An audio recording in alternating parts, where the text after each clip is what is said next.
Anak laki-laki menyaksikan ibu dibunuh dengan kejam oleh ayah, tapi dia tidak bisa berbuat apa-apa. Jiang Suren, yang kehilangan cinta ibunya sejak kecil. Dalam sebuah pameran, secara tidak sengaja bertemu dengan seorang penggemar kuda yang terlihat sangat mirip dengan ibunya. Dia jatuh cinta pada pandangan pertama, maka mulailah mengejar uang. Pria menikahinya dalam waktu kurang dari sebulan, tapi Mary yang sudah menikah tidak mendapatkan kebahagiaan sedikitpun. Jiang Su, yang dibesarkan oleh ayahnya sejak kecil, juga menjadi ibu mudah tersinggung, sangat mengendalikan. Simpan Mary di villa mewah setiap hari. Pergi keluar dan biarkan pengawal mengikuti. Saya tidak senang di malam hari dan saya ingin memukul istri saya. Kehidupan seperti itu, Mary, akan segera berakhir. Untuk lepas dari genggamannya, dia hanya bisa pergi ke kekecewaan operasi plastik, dan dokter mengubahnya menjadi pacar yang sudah meninggal. Penampilan Xia Jing, hubungan antara keduanya menjadi semakin halus. Pada saat ini, Jiang Suren diselidiki, mengetahui bahwa Xia Jing mengalami kecelakaan mobil 5 tahun yang lalu. Setelah waktu itu, dia lumpuh di tempat tidur dan menjadi sayur.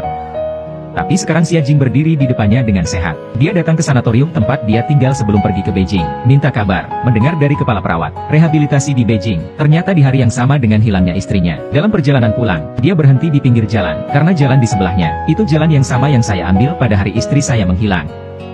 Dia cukup yakin istrinya tidak mati. Malam itu, pasti ada mobil di sini yang menghilangkan tenaga kuda. Karena Xia Jin selalu menghindarinya, dia hanya bisa menekan museum seni yang dibuka oleh Xia Jin. Bagaimanapun, Jiang Su, chaebol nomor 1 di Korea Selatan. Sebuah kata dapat menentukan hidup dan matinya sebuah perusahaan. Tidak mungkin bagi David untuk mengelola Hela di galeri seni, hanya dengan bantuan dokter. Tapi dokter tahu, Jiang Suren hanya menganggap ini sebagai kepala berdarah. Datang dan selidiki keberadaan Mary. Jadi dia memutuskan untuk menutup museum meskipun itu ditutup. Aku juga tidak akan membiarkan Mary bertemu Jiang Suren.